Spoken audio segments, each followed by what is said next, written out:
Bonjour les audacieuses de la foi et bienvenue sur la chaîne Oser vaincre. Aujourd'hui, c'est notre dernier partage concernant la personne du Saint-Esprit. Bien évidemment, je n'ai pas tout abordé car il y a beaucoup à dire sur le Saint-Esprit. Mais ces dernières semaines, j'ai pris le temps de m'attarder sur plusieurs enseignements sur le Saint-Esprit pour la simple raison que c'est le Saint-Esprit qui nous permet de marcher dans le surnaturel. C'est le Saint-Esprit qui est venu faire sa demeure en nous, qui glorifie Jésus-Christ à travers nous. C'est le Saint-Esprit qui accomplit les miracles au travers de nous.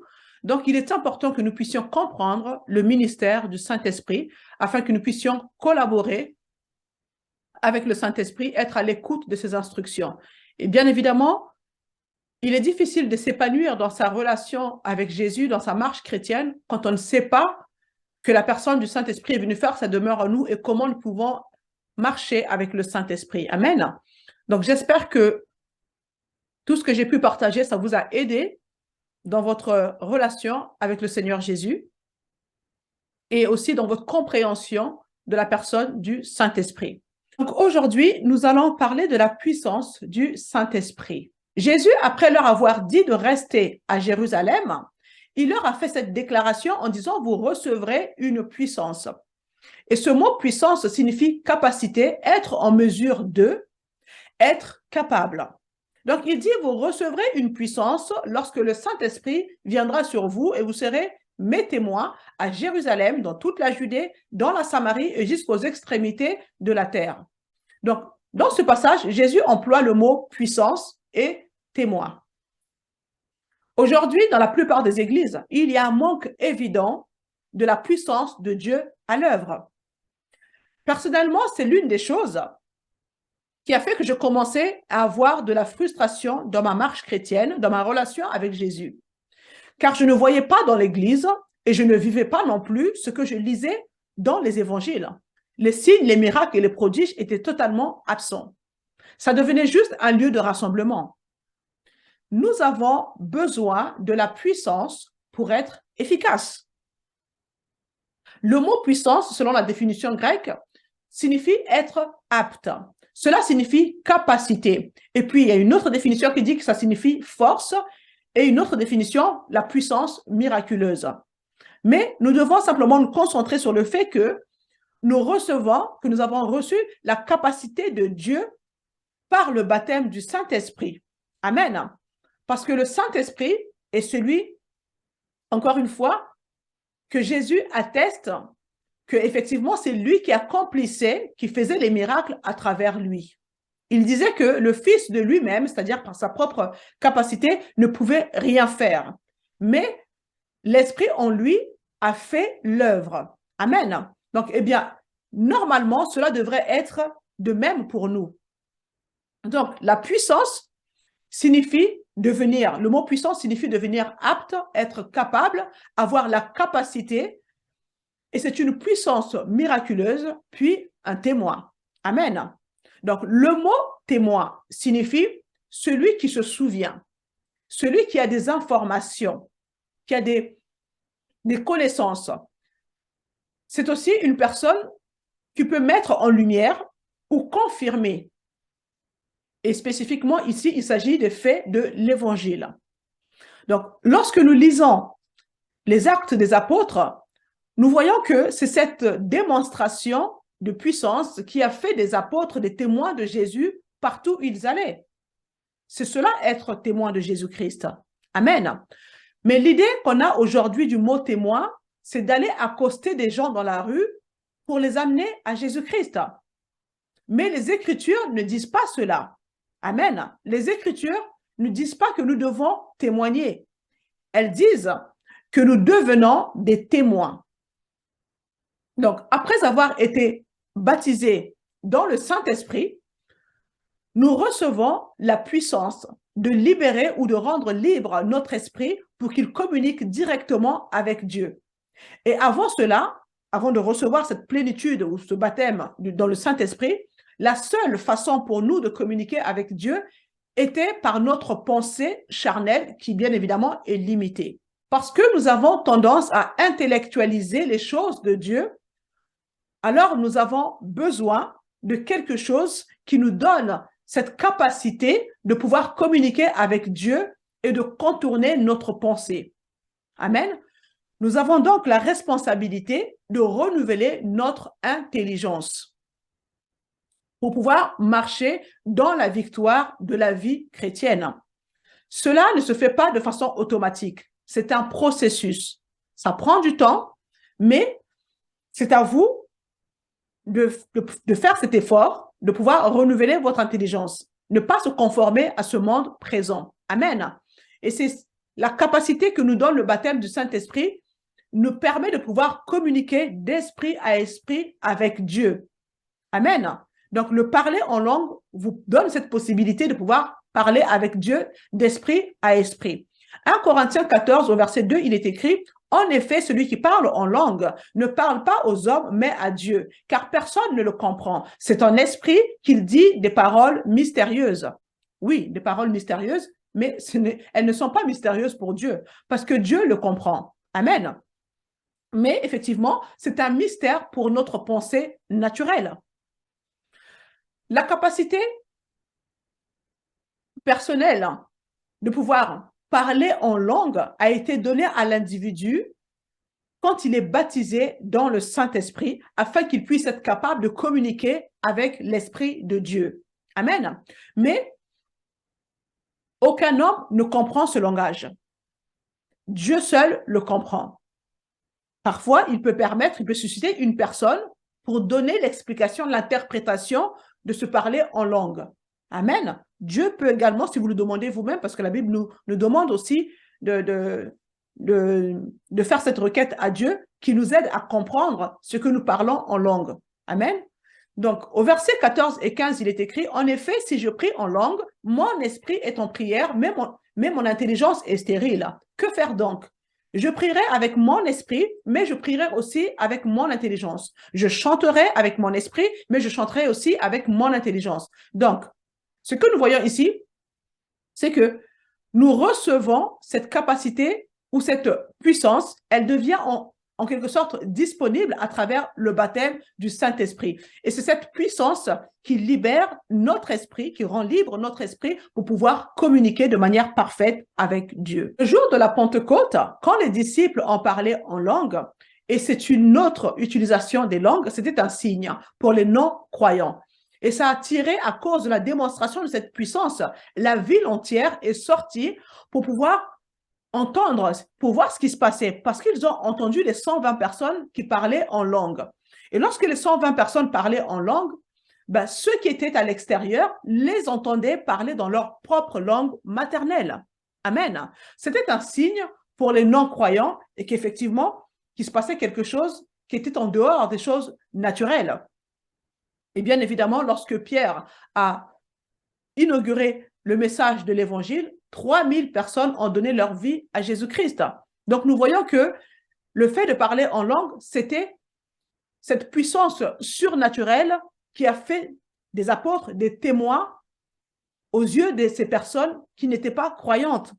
Résultat, 3000 personnes ont donné leur vie à Jésus-Christ. Donc, nous voyons ici quand même l'importance du parler en langue pour être des témoins. Mais malheureusement, certaines églises ne permettent pas aux gens de pouvoir parler, prier en langue. Et parfois, ils disent même que c'est réservé à une certaine catégorie de personnes. Bien évidemment, c'est faux. Il y a aussi d'autres personnes dans l'Église qui reconnaissent l'importance de prier en langue, ils reconnaissent que cela vient de Dieu, mais ils disent tout de même que c'est le moindre des dons. Alors, si c'est le moindre des dons, pourquoi pensez-vous que c'est le don que le diable combat le plus avec le plus d'acharnement?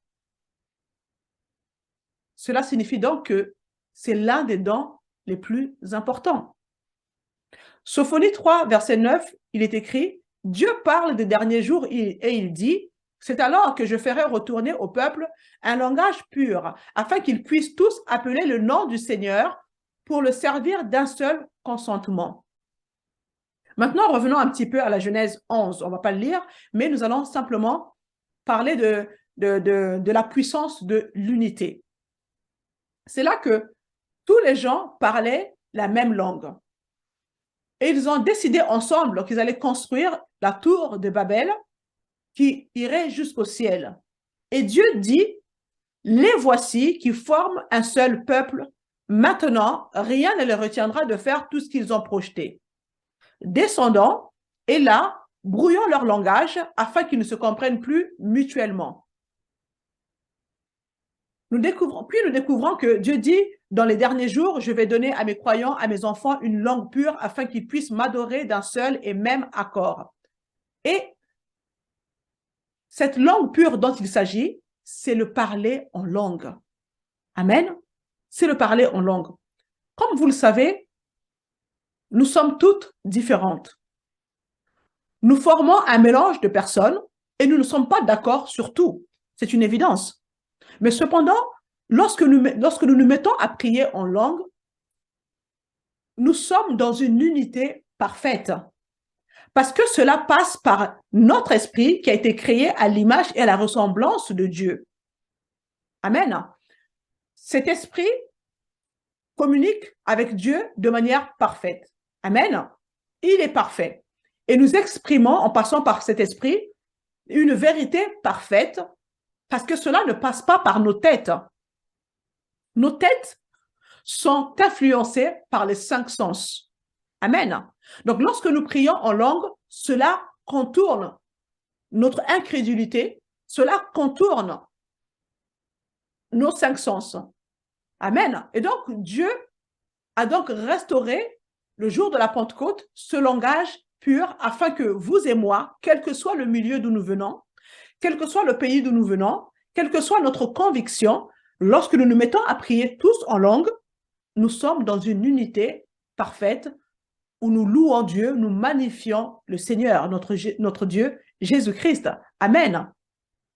Donc, c'est toujours un signe que le surnaturel est à l'œuvre lorsque nous parlons une langue qu'on nous a jamais enseignée, une langue qu'on n'a pas apprise, une langue que personne ne comprend si ce n'est Dieu seul.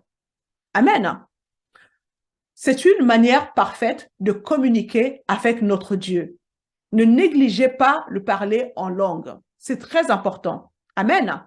Donc, le baptême dans le Saint-Esprit vous donne cette puissance ou la capacité d'avoir de l'audace face à la persécution. Maintenant, parce que cette capacité est à l'œuvre, elle est manifestée au moment où vous êtes persécuté, cela témoigne également que Dieu est impliqué. Vous voyez? Nous allons lire le chapitre 3 dans le livre des Actes. C'est le récit où Pierre et Jean montent au temple pour aller prier. Je lis la parole. Il était 3 heures de l'après-midi, l'heure de la prière. Pierre et Jean montaient ensemble au temple. Or, on amenait un homme boiteux de naissance qu'on installait tous les jours à la porte du temple appelé la Belle pour qu'il demande l'aumône à ceux qui entraient dans le temple. Voyant Pierre et Jean sur le point d'y entrer, cet homme leur demanda l'aumône. Pierre, accompagné de Jean, fixa les yeux sur lui et dit « Regarde-nous ». Il le regardait attentivement, s'attendant à recevoir d'eux quelque chose. Alors Pierre lui dit « Je n'ai ni argent ni or, mais ce que j'ai, je te le donne. Au nom de Jésus-Christ de Nazareth, lève-toi et marche. » Puis il le prit par la main droite, et le fit lever. Ses pieds et ses chevilles s'affermirent immédiatement. D'un bond, il fut debout et se mit à marcher. Il entra avec eux dans le temple, marchant, sautant et adressant les louanges à Dieu. Amen. En lisant cette histoire, on pourrait se poser la question, mais pourquoi ce mendiant a-t-il demandé qu'on le dépose devant la porte du temple de l'église? Pourquoi n'a-t-il pas demandé qu'on le dépose à la place du marché, par exemple? Parce que clairement, il y a une forte influence au marché par rapport à l'église. Donc, cela démontre quelque part qu'il y a une connaissance intuitive en chacun qu'il devrait trouver de l'aide à l'église. Et cela devrait en être ainsi. Amen. Donc, Pierre, accompagné de Jean, fixa les yeux sur lui et dit, regarde-nous. Remarquez qu'il ne dit pas, regarde à Jésus. Et bien évidemment, nous savons que c'est à Jésus qu'il faut regarder. Mais Pierre, il dit, regarde-nous. Pourquoi? Parce que Jésus-Christ est venu faire sa demeure en nous. Et c'est aussi lui qui nous a chargés de guérir les malades.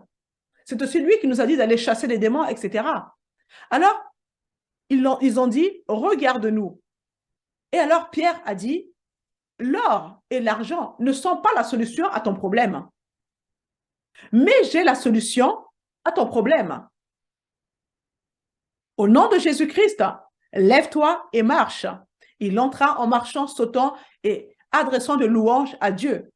Tout le peuple le vit marcher et louer Dieu. Il reconnaissait que c'était bien celui qui était assis à la belle porte du temple pour demander l'aumône. Et ils furent remplis d'étonnement et de stupeur à cause de ce qui lui était arrivé. Et au verset 11, Pierre et Jean, tout le peuple stupéfait, accourut vers eux au portique appelé portique de Salomon. Alors Pierre leur a prêché, et il a prêché, et quand il a fini de prêcher, 5000 personnes ont donné leur vie à Jésus-Christ. Pierre était un témoin efficace. Amen. Le lendemain, les chefs de peuple des anciens et les spécialistes de la loi se rassemblèrent à Jérusalem avec le grand prêtre Anne, Caïphe, Jean, Alexandre et tous ceux qui étaient de la famille du grand prêtre. Ils firent comparaître Pierre et Jean au milieu d'eux et leur demandèrent « Par quelle puissance ou quel nom avez-vous fait cela ?» Et Pierre, rempli du Saint-Esprit, leur dit « Sachez-le bien, vous tous, ainsi que tout le peuple d'Israël, c'est par le nom de Jésus-Christ de Nazareth que vous avez crucifié et que Dieu a ressuscité des morts. C'est par lui que cet homme se présente en bonne santé devant vous. » Ensuite, au verset 13, lorsqu'ils virent l'assurance de Pierre et de Jean, ils furent étonnés. Ils furent étonnés, car ils savaient que c'étaient des hommes du peuple sans instruction et ils les reconnaissaient pour avoir été avec Jésus. Amen. Donc, la puissance, la capacité de faire face à la persécution et d'avoir de l'audace était également un témoin qui attestait que ces gens, ces hommes, étaient en relation avec Jésus. Ils avaient de l'audace face à la persécution. Amen. Donc, si vous croyez au jour d'aujourd'hui que Jésus est le même hier, aujourd'hui et éternellement, devinez quoi? Si vous croyez en la puissance du Saint-Esprit, vous serez un peu persécuté. Vous serez persécuté par la famille, par des amis, par certains membres de l'Église. Voilà, moi, je suis passée également par là. Mais vous savez que dans ces moments de persécution, le Saint-Esprit vous donnera l'audace. Il vous donnera l'audace pour faire face à la persécution. Vous ne pouvez pas avoir honte de parler de Jésus-Christ. Amen. Les gens du monde parlent du nom de Jésus, utilisent son nom en vain, ils se fichent totalement d'utiliser le nom de Jésus en vain et sans s'excuser. Alors nous devrions louer le nom de notre Seigneur Jésus-Christ sans avoir honte du nom de Jésus pour la simple raison que nous savons ce qu'il a fait pour nous. Amen. Les chefs religieux qui avaient persécuté Pierre et Jean ont dit « Nous savons que ce sont des hommes ignorants et incultes. Mais une chose est sûre, c'est qu'ils étaient avec Jésus. Parce que c'est certainement quelque chose qui n'est pas naturel. » Oui, en effet, c'était du surnaturel. Et cette puissance de démonstration, la démonstration de cette puissance a fait que cela a témoigné qu'ils étaient des témoins de Jésus-Christ. Donc, lorsque nous lisons la façon dont les apôtres ont été persécutés, nous remarquons une chose, c'est qu'ils avaient de l'audace. Ils avaient le courage d'affronter la mort. Amen. L'histoire d'Étienne était un exemple plutôt, car il était rempli du Saint-Esprit et nous voyons avec quel courage il a fait face à la mort. Le baptême du Saint-Esprit, une partie de cette capacité est la puissance de regarder la mort en face sans crainte. Amen. Et quand cela se produit, c'est un témoin. Amen. Donc, les enfants de Dieu ne devraient pas avoir peur de la mort. Car en effet, lorsque notre corps cessera de fonctionner, nous serons immédiatement dans la présence de Dieu. C'est juste un retour à la maison. Mais bien sûr, ne soyons pas pressés de retourner à la maison parce que si notre Dieu nous a laissés encore dans ce monde, c'est pour que nous puissions démontrer aux autres ce que Jésus a déjà accompli. Nous sommes là pour contribuer à l'avancement du royaume de Dieu sur la terre. Donc, le baptême dans le Saint-Esprit vous donne cette puissance, cette capacité d'affronter le diable et toutes les forces démoniaques. Lorsque nous lisons Actes chapitre 13, verset 2, pendant qu'il rendait un culte au Seigneur et qu'il jeûnait, le Saint-Esprit dit « Mettez-moi à part Barnabas et Saul pour la tâche à laquelle je les ai appelés. » Alors, après avoir jeûné, prié et posé les mains sur eux, ils les laissèrent partir. Envoyés par le Saint-Esprit, Barnabas et Saul descendirent à Célestie, d'où ils embarquèrent pour l'île de Chypre. Arrivés à Salamine, ils annoncèrent la parole de Dieu dans les synagogues des Juifs. Ils avaient aussi Jean pour aide. Ensuite, ils traversèrent toute l'île jusqu'à Paphos, où ils trouvèrent un magicien, un prétendu prophète juif appelé Bar-Jésus. Il faisait partie de l'entourage du gouverneur Sergius Paulus, un homme intelligent. Ce dernier fit appeler Barnabas et Saul et exprima le désir d'entendre la parole de Dieu. Mais Élymas, le magicien, c'est en effet ce que signifie son nom, s'opposait à eux et cherchait à détourner le gouverneur de la foi. Alors Saul, appelé aussi Paul, rempli du Saint-Esprit, fixa les regards sur lui. Remarquez, il ne l'a pas chassé, hein, mais il l'a maîtrisé. Il a maîtrisé le magicien. C'est un peu ce que nous lisons dans Marc 16 lorsqu'il dit « Vous attraperez des serpents ». Cela signifie, si nous lisons ce passage correctement, cela signifie que vous allez maîtriser le diable. Amen. Donc, Paul n'a pas chassé ce magicien, mais il l'a maîtrisé. Et il dit « Homme plein de toutes sortes de ruses et de méchanceté, fils du diable, ennemi de toute justice, ne vas-tu pas cesser de pervertir les voies droites du Seigneur? Maintenant, voici que la main du Seigneur est sur toi, tu seras aveugle, et pour un temps, tu ne verras pas le soleil. » L'obscurité et les ténèbres tombèrent immédiatement sur lui, et il se tournait de tous côtés en cherchant quelqu'un pour le guider. Quand il vit ce qui était arrivé, le gouverneur crut, frappé qu'il était par l'enseignement du Seigneur. Amen. Encore une fois, nous voyons là la démonstration de la puissance ou de la capacité du Saint-Esprit à maîtriser le diable, la puissance du démon. Amen. Et qu'est-ce qu'il a fait? Bien évidemment, cette puissance a témoigné en faveur de Barnabas et l'apôtre Paul. Et du coup, le gouverneur a cru en la prédication de ces deux hommes. Amen. Donc, toutes ces choses que nous sommes en train de voir, c'est pour vous faire comprendre que le baptême du Saint-Esprit, au travers du baptême dans le Saint-Esprit, Dieu vous donne cette capacité de manifester la puissance qui fera de vous, de votre vie, un témoignage. Amen. Les gens verront la manifestation, la démonstration de cette puissance et ces personnes seront attirées vers Jésus. Amen.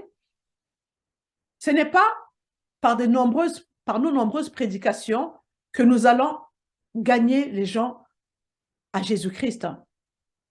Mais c'est par la démonstration de la puissance de Dieu en vous. Cette capacité que Dieu vous donne à travers le baptême dans le Saint-Esprit. Amen. Sachez une chose, que chaque fois que vous essaierez de faire quelque chose pour Dieu, bien sûr, Satan va essayer de s'opposer à vous. Mais vous devez persévérer. Amen. Pour la simple raison que la Bible nous dit que celui qui habite en vous est plus grand que celui qui est dans le monde. Dieu ne vous abandonnera jamais. À cause de son grand nom, il est fidèle, il est avec vous. Amen. Alors, maintenant, je m'adresse à des personnes. Peut-être que vous faites partie des personnes qui ont été blessées dans l'Église. Vous étiez en feu pour Jésus, quelqu'un vous a blessé, offensé dans l'église et vous avez décidé de quitter l'église. Sachez que parfois, le diable va simplement utiliser cette personne ou ces personnes pour vous décourager dans votre élan de vouloir servir le Seigneur Jésus-Christ. Et les personnes que le diable utilise, parfois ne réalisent même pas qu'elles ont juste été des instruments entre les mains du diable pour vous déstabiliser. Si c'est ce que vous avez vécu, vous devez simplement pardonner. Vous devez prendre la décision de pardonner et de continuer d'aller de l'avant. Reviens à ton premier amour, qui est Christ, te dit le Seigneur. Ne laisse pas le diable éteindre ce feu en toi, sinon le diable aura gagné. Amen. Reviens à ton premier amour. Pardonne ces personnes. On ne devrait pas être prompt à s'offenser. Amen. Ceci dit, éloignez-vous des relations toxiques, de relations qui vous retirent la paix, de relations qui ne vous font pas avancer dans la foi. Vous n'êtes pas obligé de le supporter. Amen. La Bible dit que dans les derniers jours, beaucoup d'entre nous seront offensés par des différentes choses. Et donc, nous devons simplement réaliser la source derrière cela. L'ennemi va essayer d'utiliser tous les moyens possibles pour vous faire dévier de votre chemin, de vous faire prendre une mauvaise direction. Amen. Donc, sachez que ce n'est pas Dieu qui fait cela. Vous devez avoir ce discernement de repérer les ruses du diable derrière ce genre de stratégie. Amen. Nous avons un véritable ennemi. Mais la Bible dit que lorsque la parole est semée, le diable vient immédiatement pour la voler. Amen. Je vous l'ai déjà dit que Satan va se servir d'une ou plusieurs personnes de votre entourage pour y parvenir à ses fins. Mais c'est à vous d'avoir ce discernement. Parfois, c'est quelqu'un dont vous êtes très proche. Ça peut être votre propre sœur, votre mère, votre père, je ne sais pas moi, les membres de votre église. Il utilisera tous les moyens pour vous faire quitter la piste. Amen. Vous êtes en train de faire la course de votre vie en venant à Jésus-Christ. Et le diable va tout faire pour vous faire quitter cette piste. Il va attirer votre attention sur tout ce qui se raconte à l'extérieur, ce qu'on dit de vous, ce qu'on pense de vous, mais vous devez fixer les yeux sur l'objectif qui est Christ. Vous devez juste apprendre à avoir une peau un peu plus épaisse. Tout ce que les gens diront sur vous, peu importe les moqueries, peu importe les commérages, ça doit glisser sur vous. Amen. Laissez glisser ces choses. Ne soyez pas affectés par tout ce que les gens racontent sur vous. Que ce soit la famille, que ce soit les amis proches, que ce soit les membres de l'Église. Laissez glisser ces choses sur vous. Amen. Regardons Actes chapitre 5. Nous allons juste parler de cette puissance, cette capacité que nous avons grâce au baptême dans le Saint-Esprit. Amen. Il est dit au verset 12, « Beaucoup de signes miraculeux et de prodiges se faisaient au milieu du peuple par l'intermédiaire des apôtres. Ils se tenaient tous d'un commun accord au portique de Salomon. Personne d'autre n'osait se joindre à eux, mais le peuple les tenait en grande estime. Le nombre de ceux qui croyaient au Seigneur, hommes et femmes, augmentait de plus en plus. On en venait à sortir les malades dans les rues et les placer sur des civières et des brancards, afin que lorsque Pierre passerait, son ombre au moins couvre l'un d'eux. Une foule de gens accourait aussi des villes voisines vers Jérusalem. Ils amenaient des malades et des personnes tourmentées par des esprits impurs. Et tous étaient guéris. C'est fort. L'ombre de l'apôtre Pierre guérissait les malades. C'est juste incroyable. L'ombre de l'apôtre Pierre. Nous sommes dans une alliance meilleure que l'apôtre Pierre. Est-ce que vous réalisez ça?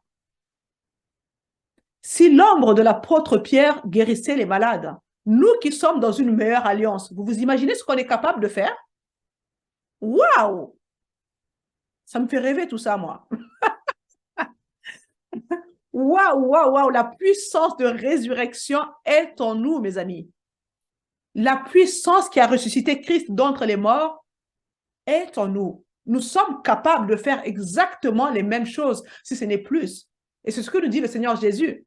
En vérité, je vous le dis, celui qui croit en moi fera les mêmes œuvres que moi, voire même les plus grandes. Oh, mes sœurs, est-ce que vous réalisez ça?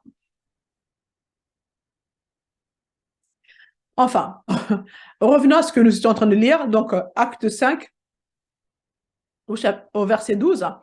Bien sûr, ce qui s'est passé juste après, si vous lisez la suite de l'histoire, les apôtres ont été arrêtés.